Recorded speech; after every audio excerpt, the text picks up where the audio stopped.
Hello friends, नमस्कार। मैं मुकेश वर्मा आप सबका अपने यूट्यूब चैनल लर्नर्स अड्डा पे बहुत बहुत स्वागत करता हूं।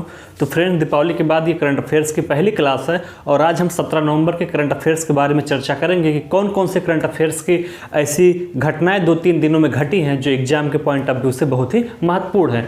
तो फ्रेंड्स, आइए देखते हैं कि पहली टॉपिक कौन सी है जो करंट की दृष्टि से बहुत ही महत्वपूर्ण है।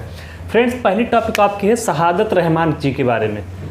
किसके बारे में? शहादत रहमान के बारे में आपकी पहली टॉपिक है। ये चर्चा में इसलिए हैं चूंकि इनको अंतर्राष्ट्रीय बाल शांति पुरस्कार से सम्मानित किया गया है। इन्होंने अंतर्राष्ट्रीय बाल शांति पुरस्कार जीता है। तो फ्रेंड्स, शहादत रहमान को अंतर्राष्ट्रीय बाल शांति पुरस्कार मिला है। अगर सवाल आपसे पूछता है कि अंतर्राष्ट्रीय बाल शांति पुरस्कार किसको मिला है, तो इसका सही जवाब होगा कि शहादत रहमान को अंतर्राष्ट्रीय बाल शांति पुरस्कार मिला है। यहाँ से एक सवाल अक्सर आता है कि गांधी नोबेल शांति पुरस्कार या अंतर्राष्ट्रीय बाल शांति पुरस्कार, ऐसे क्वेश्चन बना के आपको दे देता है। तो इसका सही जवाब होगा शहादत रहमान। कहाँ के ये नागरिक हैं? शहादत रहमान आपके बांग्लादेश के नागरिक हैं। तो फ्रेंड्स, शहादत रहमान जो कि बांग्लादेश के नागरिक हैं, उनको अंतर्राष्ट्रीय बाल शांति पुरस्कार से सम्मानित किया गया है। राष्ट्रपति कौन है बांग्लादेश के? तो फ्रेंड्स, बांग्लादेश के राष्ट्रपति वर्तमान में अब्दुल्ला हामिद हैं। बांग्लादेश के राष्ट्रपति वर्तमान में अब्दुल्ला हामिद हैं। अंतर्राष्ट्रीय बाल शांति पुरस्कार जो शहादत रहमान को मिला है वो किस लिए मिला है? तो फ्रेंड्स, साइबर बुलिंग के बारे में युवाओं को प्रशिक्षित करने के लिए, साइबर बुलिंग के बारे में युवाओं को प्रशिक्षित करने के लिए उनको अंतर्राष्ट्रीय बाल शांति पुरस्कार से सम्मानित किया गया है। बांग्लादेश के वो नागरिक हैं और वहाँ के राष्ट्रपति अब्दुल्ला हामिद हैं। तो ये रही आपकी पहले टॉपिक जो कि बहुत ही इंपॉर्टेंट है। फिर से जान लीजिए कि अंतर्राष्ट्रीय बाल शांति पुरस्कार शहादत रहमान को मिला है जो कि बांग्लादेश के नागरिक हैं। किस लिए यह पुरस्कार उनको मिला है? तो साइबर बुलिंग के बारे में युवाओं को प्रशिक्षित करने के लिए यह पुरस्कार शहादत रहमान को प्राप्त हुआ जो कि बांग्लादेश के नागरिक हैं। आइए देखते हैं अगला टॉपिक। फ्रेंड्स, हमारी अगली टॉपिक है जीवन सेवा ऐप। तो आपसे पूछ सकता है कि जीवन सेवा ऐप किस लिए जारी किया गया? तो फ्रेंड, जीवन सेवा ऐप कोरोना मरीजों के मुफ्त ट्रांसपोर्टेशन के लिए जारी किया गया है। जीवन सेवा ऐप कोरोना मरीजों के मुफ्त ट्रांसपोर्टेशन, एक जगह से दूसरी जगह तक ले जाने के लिए जारी किया गया है। किसके द्वारा जारी किया गया है ये भी पूछ सकता है। तो दिल्ली सरकार के द्वारा जारी किया गया है। जीवन सेवा ऐप कोरोना मरीजों के मुफ्त ट्रांसपोर्टेशन के लिए, मतलब कि मुफ्त आने जाने की सुविधा देने के लिए जीवन सेवा ऐप लॉन्च किया गया। किसके द्वारा लॉन्च किया गया है? तो दिल्ली सरकार के द्वारा यह लॉन्च किया गया। तो अगर सवाल पूछे कि जीवन सेवा ऐप किसके द्वारा लॉन्च किया गया, किस राज्य सरकार के द्वारा लॉन्च किया गया, तो इसका सही जवाब होगा कि जीवन सेवा ऐप दिल्ली सरकार के द्वारा लॉन्च किया गया है। तो इसी के साथ हम देख लेते हैं कि दिल्ली सरकार ने और कौन कौन सी चीज़ें लॉन्च की हैं पिछले कुछ दिनों में जो करंट की दृष्टि से भी महत्वपूर्ण है और ट्रेडिशन की दृष्टि से भी महत्वपूर्ण है। तो फ्रेंड्स, दिल्ली सरकार के द्वारा ही भारत का पहला ईवी मतलब इलेक्ट्रॉनिक व्हीकल चार्जिंग प्लाजा स्थापित किया गया है। तो दिल्ली सरकार के द्वारा भारत का पहला इलेक्ट्रिक व्हीकल चार्जिंग प्लाजा स्थापित किया गया है। और इलेक्ट्रॉनिक मतलब ई वाहन नीति बनाने वाला भी पहला राज्य कौन सा है? दिल्ली है। दिल्ली ही है जहां पे भारत का पहला प्लाज्मा बैंक स्थापित किया गया। फ्रेंड्स, तो कोरोना काल में भारत का पहला प्लाज्मा बैंक दिल्ली में ही स्थापित किया गया। तो हमने एक करंट के साथ बाकी के 3 और महत्वपूर्ण पक्षों पे भी चर्चा की। आइए देखते हैं फिर से। जीवन सेवा ऐप कोरोना मरीजों के मुफ्त ट्रांसपोर्टेशन के लिए शुरू किया गया। किसके द्वारा शुरू किया गया? दिल्ली सरकार के द्वारा शुरू किया गया है। तो दिल्ली सरकार के द्वारा हाल ही में 2-3 और योजनाएं चलाई गई हैं। 2-3 और मुख्य बातें हुई हैं दिल्ली सरकार के द्वारा जिनको जानना आवश्यक है। तो बातें कौन कौन सी है? पहली बात यह कि भारत का पहला ईवी चार्जिंग प्लाजा स्थापित किया गया है आपके दिल्ली में, और भारत का पहला प्लाज्मा बैंक स्थापित किया गया है कोरोना मरीजों के लिए, प्लाज्मा डोनेट करने वाला बैंक। कहाँ पे? दिल्ली सरकार के द्वारा। और दिल्ली सरकार के द्वारा ही पहली ई वाहन नीति लाई गई है। Okay friends, clear? आइए देखते हैं अगली टॉपिक। फ्रेंड्स, रवि वेलगेरे जिनका हाल ही में निधन हो गया। किसका? रवि वेलगेरे का हाल ही में निधन हो गया जो कि एक प्रतिष्ठित पत्रकार, लेखक और समाज सेवक थे। तो रवि वेलगेरे का हाल ही में निधन हो गया है। प्रतिष्ठित पत्रकार थे, लेखक थे और समाज सेवक थे। आइए देखते हैं अगली टॉपिक। फ्रेंड्स, अगली टॉपिक आपके वस्त्र मंत्रालय अर्थात कपड़ा मंत्रालय से संबंधित है। करंट की दृष्टि से क्या महत्वपूर्ण है? तो करंट की दृष्टि से उसमें यह महत्वपूर्ण है कि हैशटैग लोकल फॉर दिवाली, देखिए यहाँ लिखा हुआ हैशटैग लोकल फॉर दिवाली अभियान का शुभारंभ किया गया। तो हैशटैग लोकल फॉर दिवाली अभियान का शुभारंभ किसके द्वारा किया गया? वस्त्र मंत्रालय के द्वारा किया गया। अगर ये सवाल आपसे पूछता है कि हैशटैग लोकल फॉर दिवाली अभियान का शुभारंभ किसके द्वारा किया गया, तो हैशटैग लोकल फॉर दिवाली अभियान का शुभारंभ वस्त्र मंत्रालय द्वारा किया गया है। मंत्री कौन है वहाँ की? स्मृति ईरानी। वस्त्र मंत्रालय या कपड़ा मंत्रालय की मंत्री इस समय स्मृति ईरानी जी हैं। किस लिए शुरू किया गया है हैशटैग लोकल फॉर दिवाली अभियान? किस उद्देश्य से शुरू किया गया? तो फ्रेंड्स, भारतीय हस्तकला को बढ़ावा देने के लिए वस्त्र मंत्रालय द्वारा हैशटैग लोकल फॉर दिवाली अभियान शुरू किया गया है। वस्त्र मंत्रालय की मंत्री आपकी स्मृति ईरानी जी हैं। तो ये महत्वपूर्ण था। आइए देखते हैं हम अगली टॉपिक कौन सी करंट की दृष्टि से महत्वपूर्ण है। फ्रेंड्स, अगली टॉपिक आपकी है कि भारत में WHO ने ट्रेडिशनल मेडिसिन का ग्लोबल सेंटर बनाने की घोषणा की है। तो सवाल आपसे पूछेगा कि WHO ने ट्रेडिशनल मतलब पारंपरिक मेडिसिन, तो पारंपरिक स्वास्थ्य सेवा का ग्लोबल सेंटर बनाने की घोषणा कहाँ पे की है? ये सवाल आपसे पूछा जाएगा। 4 विकल्प आपको मिलेगा, भारत में, बांग्लादेश में, सऊदी अरब में या कोई और कंट्री, न्यूजीलैंड दे देगा। तो इसका सही जवाब क्या होगा? भारत होगा। फिर से देखिए, WHO ने ट्रेडिशनल मेडिसिन, किसका? ट्रेडिशनल मेडिसिन का ग्लोबल सेंटर बनाने की घोषणा की है। कहाँ पे? भारत में। तो फ्रेंड, WHO ने ट्रेडिशनल मेडिसिन का ग्लोबल सेंटर बनाने की घोषणा आपके भारत में की है। WHO का हेडक्वार्टर कहाँ पे है? तो फ्रेंड, WHO का हेडक्वार्टर आपके जिनेवा में है। फिर आपके दिमाग में आएगा WHO की स्थापना कब हुई थी? तो फ्रेंड्स, इसका भी जवाब है हमारे पास कि WHO की स्थापना 1948 में की गई थी। तो WHO के ट्रेडिशनल पक्षों को देखिए कि हेडक्वार्टर उसका जिनेवा में है, स्थापना उसकी 1948 में की गई थी और वर्तमान में उसके अध्यक्ष टेड्रोस अधानोम घेब्रेयेसस हैं। कहाँ के हैं ये? साउथ अफ्रीका के। तो टेड्रोस अधानोम साउथ अफ्रीका के हैं। तो फ्रेंड्स, वर्तमान में उसके अध्यक्ष कौन है? टेड्रोस अधानोम है। तो फिर से देखिए कि WHO ने ट्रेडिशनल मेडिसिन का ग्लोबल सेंटर बनाने की घोषणा कहाँ पे की है? भारत में की है। हेडक्वार्टर कहाँ पे है उसका? WHO का जिनेवा में है। स्थापना कब हुई थी? 1948 में हुई थी। वर्तमान में उसके अध्यक्ष टेड्रोस अधानोम है जो कि साउथ अफ्रीका के हैं। तो ये 5 टॉपिक हमने पढ़ के खत्म किया। आइए देखते हैं कि 6वीं महत्वपूर्ण टॉपिक कौन सी है जो एग्जाम की दृष्टि से बहुत ही इंपॉर्टेंट है, बहुत ही महत्वपूर्ण है। फ्रेंड्स, भारत दर्शन यात्रा। तो आपसे पूछ सकता है कि भारत दर्शन यात्रा किसके द्वारा शुरू किया गया है? तो भारत दर्शन यात्रा आपके IRCTC द्वारा शुभारंभ किया गया है। भारत दर्शन यात्रा का शुभारंभ IRCTC, क्या फुल फॉर्म इसका होता है? Indian railway catering transportation corporation. तो इसके द्वारा शुरू किया गया है भारत दर्शन यात्रा।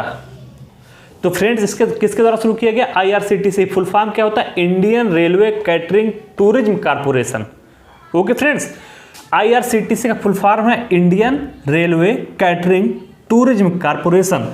तो इस विभाग के द्वारा, IRCTC के द्वारा भारत दर्शन यात्रा का शुभारंभ किया गया। कब से? 12 दिसंबर 2020 से इस यात्रा का शुभारंभ किया जाएगा। कहाँ से किया जाएगा? तो हैदराबाद और सिकंदराबाद से यह प्रारंभ किया जाएगा।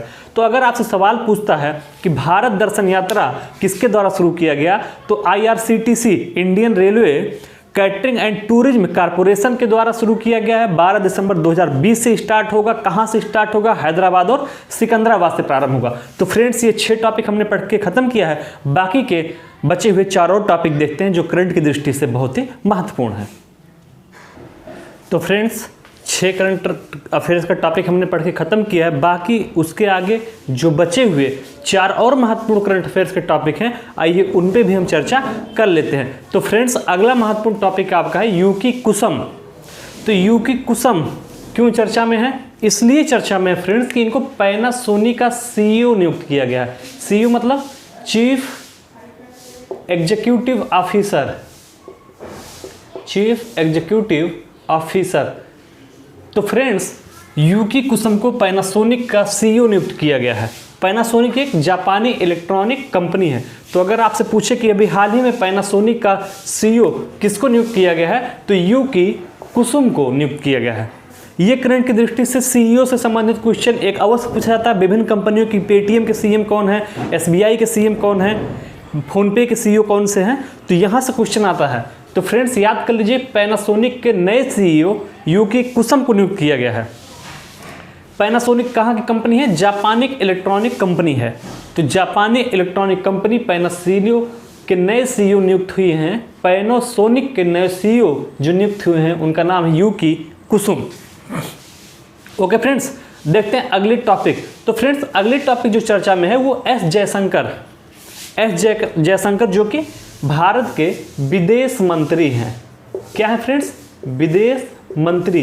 तो चर्चा में क्यों है? चर्चा में इसलिए है कि 15वें पूर्वी एशिया शिखर सम्मेलन में भारत का प्रतिनिधित्व किसने किया है? भारत के विदेश मंत्री एस जयशंकर ने किया है। तो अगर आपसे ये सवाल पूछे कि 15वें पूर्वी एशिया शिखर सम्मेलन में भारत का प्रतिनिधित्व किसने किया है? तो 15वें पूर्वी एशिया शिखर सम्मेलन में भारत का प्रतिनिधित्व एस जयशंकर जो कि विदेश मंत्री हैं उन्होंने किया है। अध्यक्षता किसने की है? तो 15वें पूर्वी शिखर सम्मेलन की अध्यक्षता वियतनाम के पीएम गुयेन जुआम फुक। किसने? गुयेन जुआम फुक ने की है। याद कर लीजिए, अध्यक्षता वियतनाम के पीएम गुयेन जुआन फुक ने की है। अगर आपसे पूछे कि 15वें पूर्वी एशिया शिखर सम्मेलन की अध्यक्षता किसने की है तो इसका सही जवाब होगा वियतनाम के पीएम गुयेन जुआम फुक ने की है। और इसमें भारत का प्रतिनिधित्व एस जयशंकर ने किया है। ओके, किसके? 15वें, याद कर लीजिए नंबर भी, 15वें पूर्वी एशिया शिखर सम्मेलन।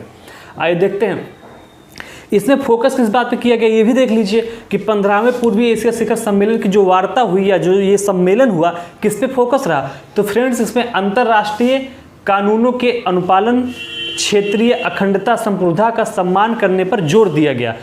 तो इस सम्मेलन में अंतर्राष्ट्रीय कानूनों के अनुपालन पर जोर दिया गया, क्षेत्रीय अखंडता और उसकी संप्रभुता बनाए रखने या एक दूसरे के संप्रभुता का सम्मान करने पर जोर दिया गया। तो एस जयशंकर ने भारत का प्रतिनिधित्व किया इसमें और अध्यक्षता वियतनाम के पीएम गुयेन जुआम फुक ने की थी। आइए देखते हैं अगले टॉपिक। फ्रेंड्स अभिजीत गुप्ता एक बहुत ही छोटा बालक है जो हाल ही में चर्चा में है। अभिजीता गुप्ता नाम है उनका। क्यों चर्चा में है फ्रेंड्स? चर्चा में इसलिए है कि इनको विश्व के सबसे कम उम्र के लेखक के रूप में मान्यता दी गई है। किसके द्वारा? अंतर्राष्ट्रीय बुक ऑफ रिकॉर्ड के द्वारा। तो अंतर्राष्ट्रीय बुक ऑफ रिकॉर्ड के द्वारा अभिजीता गुप्ता को विश्व के सबसे कम उम्र के लेखक के रूप में मान्यता प्रदान की गई है। तो फ्रेंड्स अगर आपसे पूछे कि हाल ही में किसको विश्व के सबसे कम उम्र के लेखक के रूप में मान्यता दी गई है तो उसका सही जवाब होगा अभिजीता गुप्ता को दी गई है। किसके द्वारा? तो अंतर्राष्ट्रीय बुक ऑफ रिकॉर्ड के द्वारा यह मान्यता प्रदान की गई है। उम्र कितना है? 7 वर्ष। अभिजीता गुप्ता का वर्तमान उम्र मात्र 7 वर्ष है और 7 वर्ष की अवस्था में इनको विश्व के सबसे कम उम्र के लेखक के रूप में मान्यता दी गई है। इसलिए ये बहुत ही इंपॉर्टेंट है और यहाँ से सवाल पूछा जाएगा। एशिया बुक ऑफ रिकॉर्ड के द्वारा ये मान्यता तो इनको अंतर्राष्ट्रीय बुक ऑफ रिकॉर्ड के द्वारा दी गई है, लेकिन एशिया बुक ऑफ रिकॉर्ड के द्वारा इनको ग्रैंड मास्टर इन राइटिंग से सम्मानित किया गया है। तो एशिया बुक ऑफ रिकॉर्ड के द्वारा इनको ग्रैंड मास्टर इन राइटिंग से सम्मानित किया गया। बुक कौन सी है? अभिजीत गुप्ता की जो बुक है उसका नाम है हैप्पीनेस ऑल वर्ल्ड। तो फ्रेंड्स अभिजीत गुप्ता की बुक का नाम है हैप्पीनेस ऑल वर्ल्ड और इनको एशिया बुक ऑफ रिकॉर्ड के द्वारा ग्रैंड मास्टर इन राइटिंग से सम्मानित किया गया है। विश्व के सबसे कम उम्र के लेखक के रूप में इनको जो मान्यता दी गई है वह अंतर्राष्ट्रीय बुक ऑफ रिकॉर्ड के द्वारा दिया गया है। आज का अंतिम टॉपिक हम लोग देख लेते हैं जो महत्वपूर्ण है। मध्य प्रदेश चर्चा में है फ्रेंड्स। क्यों चर्चा में है? यहाँ पे मुखिया ग्रामीण योजना शुरू की गई है। कहाँ पे? मध्य प्रदेश में मुखिया ग्रामीण योजना प्रारंभ किया गया है। मुखिया ग्रामीण सड़क योजना। तो फ्रेंड्स यहाँ पे मुखिया ग्रामीण सड़क योजना शुरू की गई है। इसके अलावा मध्य प्रदेश में ही आत्मनिर्भर Madhya Pradesh road map app launch किया गया है। अगर आपसे पूछता है कि आत्मनिर्भर Madhya Pradesh road map app कहाँ पे लॉन्च किया गया है तो यह आपके मध्य प्रदेश में लॉन्च किया गया है। किसके लिए? तो एजुकेशन और हेल्थ सेक्टर को इसमें फोकस किया जाएगा।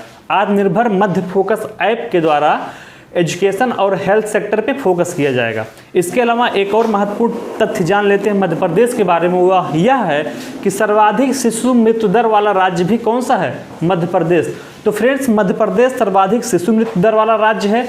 एजुकेशन एंड हेल्थ सेक्टर पर फोकस करने के लिए आत्मनिर्भर Madhya Pradesh road map app launch किया गया है। इसके अलावा मुखिया ग्रामीण सड़क योजना कहाँ पे शुरू की गई है? मध्य प्रदेश में शुरू की गई है।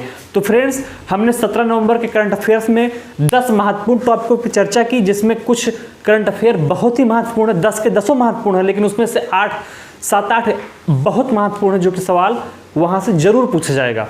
तो फ्रेंड्स, आज की क्लास हमारी यहीं पे समाप्त होती है। आप सबसे एक निवेदन है जो मैं हमेशा करता हूँ कि चैनल को ज़्यादा से ज़्यादा लोगों के पास पहुँचाइए, ताकि इसको ज़्यादा से ज़्यादा लोग वॉच करें, ज़्यादा से ज़्यादा लोग सब्सक्राइब करें, जिससे हमारा मनोबल और बढ़ सके। तो फ्रेंड्स, प्लीज़ चैनल को ज़्यादा से ज़्यादा स्प्रेड कराइए, ज़्यादा से ज़्यादा फैलाइए। धन्यवाद।